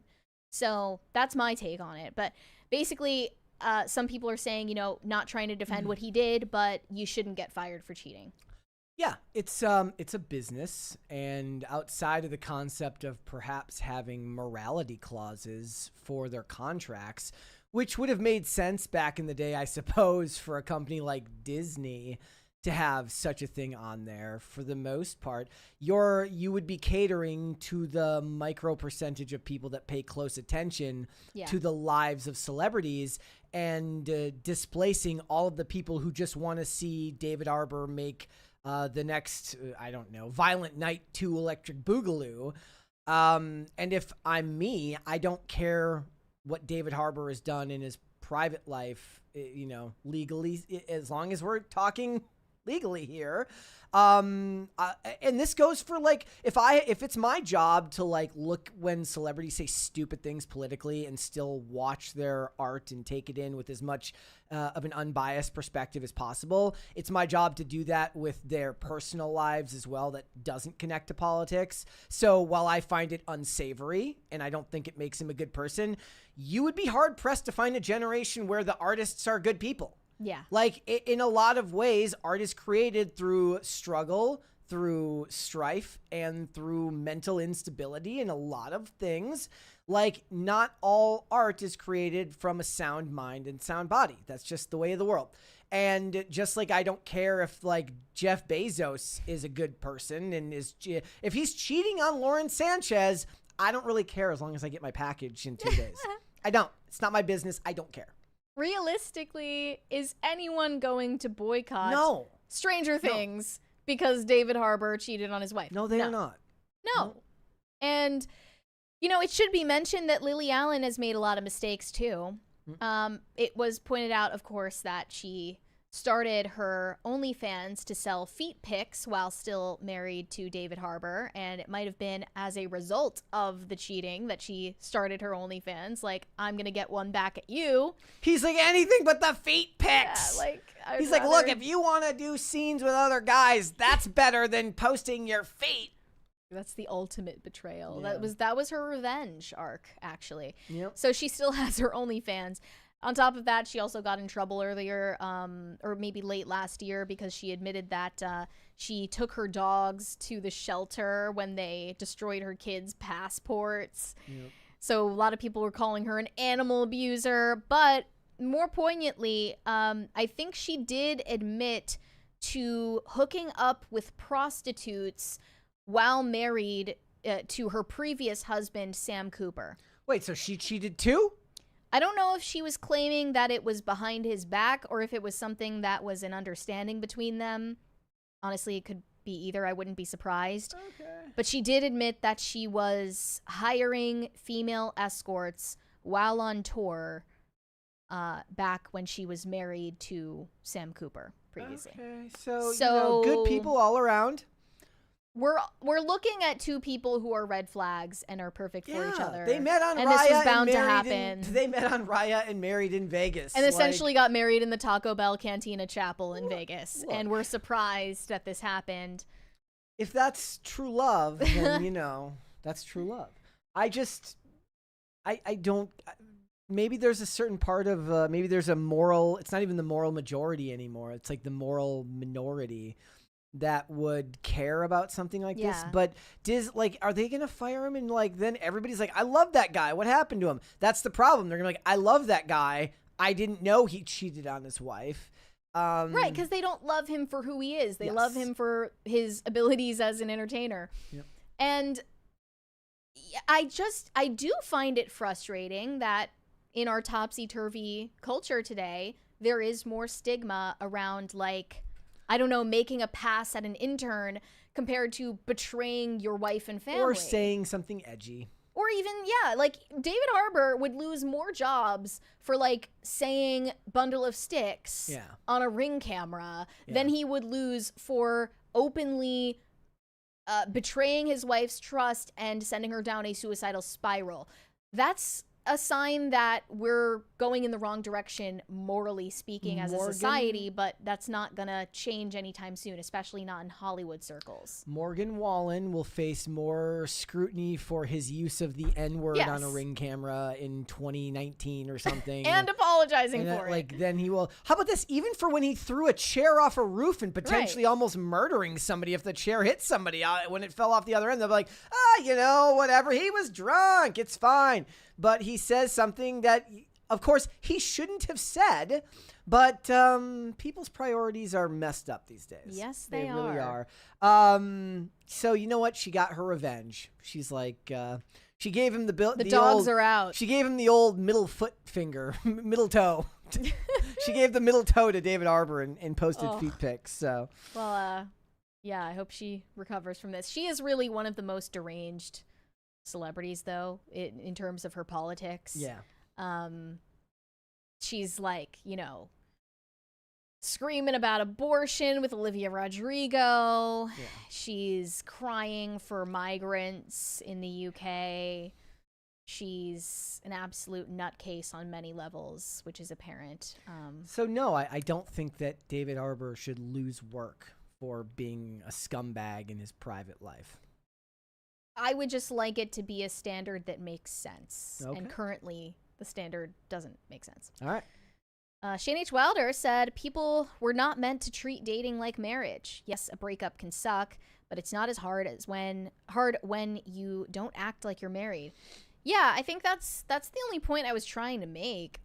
People really didn't like it, though. What did they say? Well, obviously, my suggestion is one that most people are not open to taking, which is that you shouldn't have sex before marriage. I mean, most people just are not on the same page about that. Correct. And I do think that if you keep that level of intimacy for the person that you're going to marry and start a family with, then you're going to save yourself a lot of heartache, unnecessary heartache, and you're not going to miss out on learning a bunch of lessons, which is, that's the most retarded perspective on it, is that, like, if you refrain from making mistakes, then you're going to learn less. No, I can learn just as much from doing the right thing or watching someone do the wrong thing. Yeah. If not more, than doing the wrong thing myself, knowing that it's wrong. There's always been a romanticization of the idea of like messing up and learning from it. Though I would argue that there was actually some social value in that when you actually held yourself accountable for the actions when you screwed up. But nowadays it doesn't even seem like it's about learning a lesson from a mistake you made. It's about you putting the blame on somebody else for doing something wrong and then claim that you're learning. It was a learning experience. Hence, for like you. Sabrina Carpenter writing a song called Man-Child, where she's just, blaming this guy that she was with for being trash instead of blaming herself for choosing him. Yeah. We got some Rumble rants here. First from, is that Glanky? 123 says, Mary, what color iPod Touch do you want? Oh, didn't they like take a while before releasing different colors? Yes, there was, I believe, just regular color ones first. I think back when I had an iPod Touch, it was like silver with white on the home button. It was like that combo. I didn't have one of the special colors, though. I loved, first of all, I loved the iPod Nano. For skating, that was the greatest thing ever to have the iPod Nano. But even before there was the iPod Nano that was like this big, there was an iPod Nano that was like a stick of gum. It was like this. Yes, it looked like, it looked like a pack of gum. It was meant to look that way? I'm saying that's the best way I can describe its shape. I had the iPod Shuffle that you could clip onto your belt loop. Yep, I love that one. Yeah, Apple products used to be practical, aesthetically pleasing, useful. They had longevity. All of these things are gone now. And it's a shame. I think that let me say, I think the last good iPhone was whichever one that they had before getting rid of the earbud jack. Remember when they got rid of the headphone jack? Is that the 7? I think the No, 7 the 8. The 7 was the first one that didn't have it. And There's the evolution of the iPod Shuffle. Yeah, I think I had the square one. I had this one, Or and no, this maybe one. the I never had this one. Maybe the second one is the one I had. I had it in pink and I won it from a claw machine. And there's that oh, yeah, gosh, that one. So good. So good. I want one of those too. Yeah. I'm like Justine over here. I don't even have to do, but the thing is, like, now I like spoiled at the idea, like, back in the day, you have to, like, if you wanted to skate with headphones on, which I still do to this day, like, you had to have the cord and you had to have it like in your pocket. You run the risk of it getting destroyed. Right. Now you just have your phone off to the side. Well, you can just be a JBL American and bring your I will speaker never, to the skate ever park do that. and just destroy everyone's day. I will never ruin anyone's day. In fact, that's about as right wing as I am. Is if you use your speakerphone or video chat in public without headphones, you should be sent to Guantanamo Bay. Yeah. And you should not come out until you, Oh one, my gosh. declare allegiance to the United States of America, hand over the heart, pledge of allegiance, and then you will write a written document that says, I will never speak in public without headphones in. You know what's even worse, though, is when people scroll TikTok or Instagram Reels in public without headphones, and you just hear them looping the audio for, like, it's 5-second audio, just looping over and over again. I will say zero self-awareness. So sometimes I will call myself out here sometimes. So unfortunately, if you want to edit skating clips off a computer and on your phone, you cannot do it with headphones in because there's audio lag. So I will have to do it in bed. Yeah. And Olivia will have to hear the same song for like an hour. So I'm like, I'll go, like, I have to go to another room to do it. 'Cause it's like I'm ruining her night to do that. So that's Light bulb said more romance with room for Jesus, please. Yeah, Gen Z agrees. Our sergeant on Rumble says binge eating disorder just sounds like a clinical excuse for lack of self-control. I mean, I guess that it's just a clinical way to describe someone's food addiction, which I do believe is a real thing. Oh, I believe it 100%. But like, as somebody who loves to snack, like, I 100% believe that there's a very easy, like... She was talking about it, though, as if there is no way to escape it or develop better habits, which is entirely untrue. Somebody said it was the iPhone 10 where they got rid of the headphone jack. Really? Okay. That late? Yeah. Oh. I will also say, oh, no, go ahead. I forgot what I was going to say. Okay. No Control said women don't respond to what they say they want. I don't remember what we were talking about when that came up. I also can't tell what that means. Shane H. Wilder said mentioning where the boys are is stupid as there is no sex in that movie. Side note, Dolores Hart, who starred in that movie, became a Benedictine nun. Wow. Interesting. I feel like I've heard of her before. Well, I guess they were trying to point out that over the decades, these teen-oriented movies have become more and more sexualized and raunchy. So they're comparing that in the 60s to American Pie. Shane H. Wilder said the year after Where the Boys Are, she made Francis of Assisi 1961, where she played St. Clair. She credits it to leading her to her vocation. That's cool. Genghis Khan of Gongolia said, did you see they rebooted I Know What You Did Last Summer on Netflix? I didn't watch it, nor did I watch What was it called again? The reboot? It was called I Know What You Did Last Summer. They did a TV show and they did a movie reboot this summer. I watched. I thought that they did, I'm sorry, they did the TV show like last year and they did the movie this summer. I didn't watch either. I might be off on some of those dates. I thought that they gave it like a new name. Okay, somebody else says I was right and it was the iPhone 7. Yeah, I could have sworn like I held on to my iPhone 6 for the longest time because I didn't want to lose the headphone jack.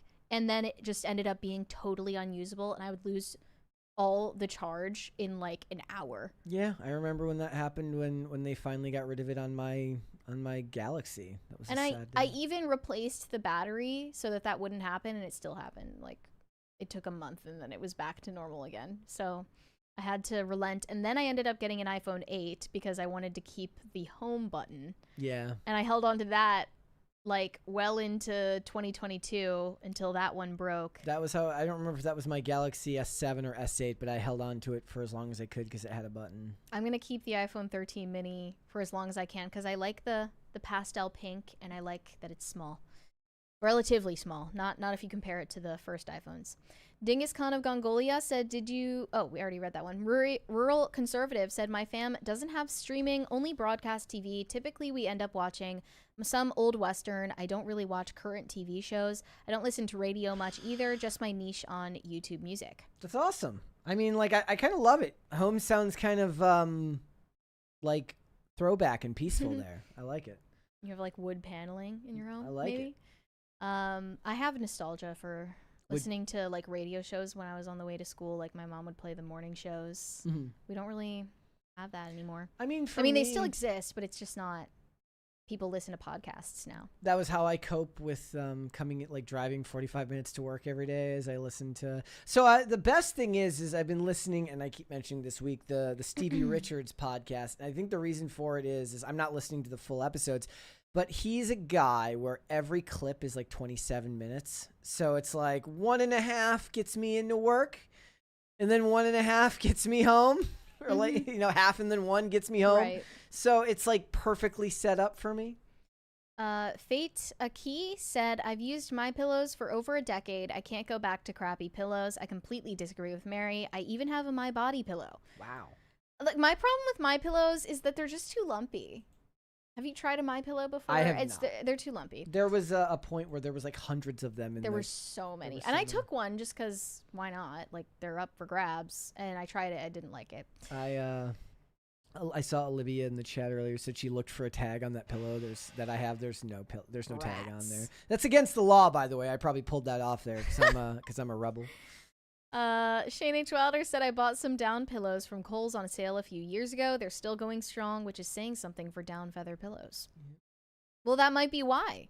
We need to go back to down pillows. I mean, really, if there was one gift that I could have, it would be a good couch, because we don't sit in the living room. And the reason we don't sit in the living room is our futon in the living room is basically something from a Saw movie. It's bad.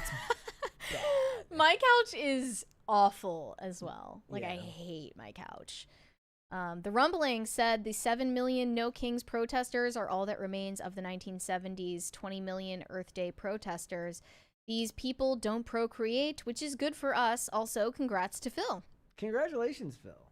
I don't know. I think you'd be surprised at how many of those people are grandparents, but for the most part, you're right.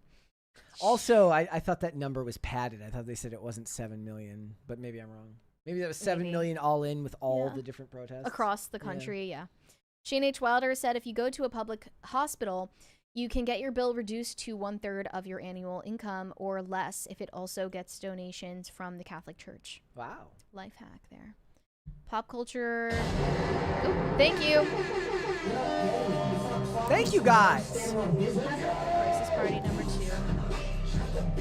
We got to get some, like, baby crying in here. How about no? No Control said, a smart man learns from his mistakes. A wise man learns from another man's mistakes. Many people say this. For good reason. Le Chosen One said Brett is referring to... Thank you. Brett is referring to the OG iPod Shuffle. Yeah. I put it up there. You guys I never saw what I was had that. talking about. It was, I only that thing had was the great. clip one. Yep. I had like all of the Hannah Montana songs on there. This one here, the one on the left, it weighed literally less than, it was almost negative in weight. Like you could, like if you picked it up and threw it, it wouldn't go anywhere because the wind would just push it back down. It had like no mass to it.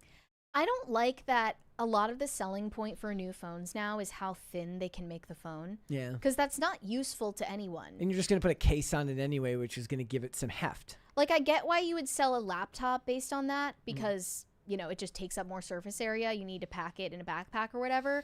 But a phone is already small. It's a phone. So why would I need it to be thinner? You're also making it the size of a small TV at the same time that you're making it thinner. Yep. So that's not even impressive. I miss when they were like cute, like bubble shapes and like you could just grab it like this and it was just like normal. My first editing You didn't computer, drop it. It's intended for you to drop it, right? So you have to buy a new one. Did you see that new like trifold phone that one of those companies is making? You know, like Oh, the it's Z Fold? more than the Z Fold. It's got 3 panels. It basically just turns into a fucking tablet. This is the dumbest shit ever. Like, it's not even a phone anymore. Who wants that? Like, how is that useful to anybody? It's like genuinely, like, hold on, let me see if I can why get an image of this thing. I think that we just reached a point where like the best tech was already created by like 2015. Yeah. Look at that thing. And after that it's been downhill. That's insane. Wait, go back up. That looks like 4 panels. Looks like you're Wait, no, it's actually 3. It's 3. It looks like like somebody's going to accidentally throw out like a paper airplane. What is the use in that? I don't know, man. What kind of absolute freak wants that? Not me. Like, can you imagine seeing someone in public, like, unfolding their 3-panel smartphone? That's so embarrassing. Like, that would give me secondhand embarrassment. I love watching old TV shows where they have, like, the fat Palm Pilot with the pen. Even that is so much more, like, tactily satisfying. I don't know if that's a word, but, like, you know what I mean? Yeah. Satisfying in a tactile manner. Yes. Tactile. To feel the buttons, you know? Oh, yeah. Like, I would have preferred, like, having, you know, you should have never texted and drove. We did a lot when we were younger, but that's because you could, like, sit here and drive and, like, text on your phone. Don't do it. It's bad. Do you remember back when, like, earlier iPhones, people never turned off the setting that made, like, little tick sounds when they typed a text message? My phone is always on silent, but I would prefer the sound. I like the sound. People ended up getting rid of the typing sound eventually. I don't know why. Need to have it. I miss it. Corey Anderson said, not that it is an excuse, but maybe Lily wasn't putting out. Who did he cheat with? I always like it when the lady is less attractive than the wife. That does happen, it seems like, to these Hollywood celebrities. Or like Arnie. Right. The maid. Right, yeah. I can't think of other examples. In the chat, Mike says Blackberries need to come back for real this time. Yeah, I made the point, like, if they do the white collar reboot or, like, revival, they should all still have Blackberries, and they shouldn't explain it. Like, but it's set in current day, and they just have Blackberries. Everybody else has, like, all the characters have Blackberries. I like that. I would love that. Whatever happened to the Blackberry movie? They made the documentary. It was a movie, though, I thought. It was like a fictional retelling of bet you it came out. The Blackberry story. I bet you it came out. Anyway, Corey, you should not get any sense of satisfaction out of watching the destruction of a marriage. That's gross. Shane H. Wilder said, Brett, this is why I keep one pair of wired over-ear Marshall headphones for video editing to keep from audio lag and for better fidelity. Yep, you gotta be able to do that. I don't know if that would work. I guess I could get. So there are some headphones that don't have that problem. He's probably talking about on a computer. If he's talking about it on a phone, I mean, maybe it's the type of thing where I could get one of those stupid plugins where it plugs into your charging port. You know, because you have to get the wired headphones, and then you have to get the extension piece, which is the converter piece, which is stupid. I don't want to have to do that. Yeah. I think we're all caught up on Sonic the Hero says, what is a BlackBerry? That is crazy. I'm assuming you're kidding. You must be joking. I had something that was like a BlackBerry knockoff as my first. I don't know. No, it wasn't my first phone. I got my first phone in 2nd grade. Don't be worried. It was just a flip phone with a very basic, like, I needed the ability to call my parents or whatever at school. Like, it was nothing with like the internet or anything like that. But Yeah, that was my first phone. And then after that, I got like a BlackBerry knockoff phone in 5th grade, which was followed by my iPod Touch, which was basically the same thing as an iPhone. Our Sergeant on Rumble says, I hear that, Mary. Just a few months ago, they ended a 32-year-long radio morning show here in Kansas City, the Johnny Dare Morning Show. I may or may not have cried a little bit. I bet they did. Yeah. That's a nice job to have. I know it's hard to get up at like 2 a.m. or whatever they do. Yeah. But it sounds like they're having fun. They're at least very good at convincing you that they're having fun. I love the one on Alex Clark that used to work in radio. She did, yeah. Like she started out on a radio show, and then went on to. You'd be good at that. I think you'd be good at doing radio. Only after having the experience of doing this, though. Yeah. I don't think originally I would have been suited for it. But I think you. So I was watching like this episode. I definitely couldn't do radio though because they're not allowed to be controversial. Mm-hmm. Like they have the most like milquetoast opinions. So what you're saying is I need your ability to speak, but my opinions, and I could do radio if I had your ability to speak. If only we could, abide by the FCC guidelines. But I don't think that this show would be suited to that. Probably not. Sorry, you were saying something. I already forgot, and that's okay. There's one from Shane H. Wilder. Shane H. Wilder. Someone who heard what Brett said, can you remind him of what he was saying? No. Shane H. Wilder said those converter pieces are overpriced. Yeah, it's all overpriced. Very stupid. But I do apologize to my wife for having to listen to me edit to a song. Though I do have like a baseline. Like if a song to me is still listenable after editing to it for multiple days and having to basically wear the song out by constantly rewind, clip, rewind. Like if you still like the song after that, it's something special. Yeah. It's something special. That's how I felt. I made an edit years ago to the song Stand By Me by a group called KI Theory. And the fact that I still listen to that song to this day after editing an entire thing to it, that means it was a very good song. Rural Conservative said wood paneling. Yes, actually. Yep. So I was literally right. You have wood paneling. So I think that people are going to bring that back. That's going to become a new interior design trend in the next 5 years. Yeah. Because people have had enough of the gray, like the millennial gray, minimalism, rustic farmhouse, beige, everything. They're going to bring back, the stuff that they grew up with. Yeah. Used to be that every new home had sort of a yellowy color on the walls instead of white too. My home growing up in Minnesota, the kitchen, it was the most 80s house you've ever seen. First of all, it had brick wall in the kitchen. Wow. Like brick paneling in the wall up to about head height, and then after that it was just like plaster or whatever. Mm-hmm. And then it was carpeted in the kitchen. Brown carpet with pattern design, similar to not like this, but like this that you see in this room. And then the appliances were all brown and the countertops were green. This is what I wonder about though. Did people just know that there was mold under the carpet and they just didn't care, or what? Because people had carpeted bathrooms back then too. Yep. Crazy work. How the fuck does that make any sense? We don't have any carpet at our place because of the cats, and that makes me sad because I'd prefer carpet in the living room. It's just having a carpeted bathroom. What were you thinking?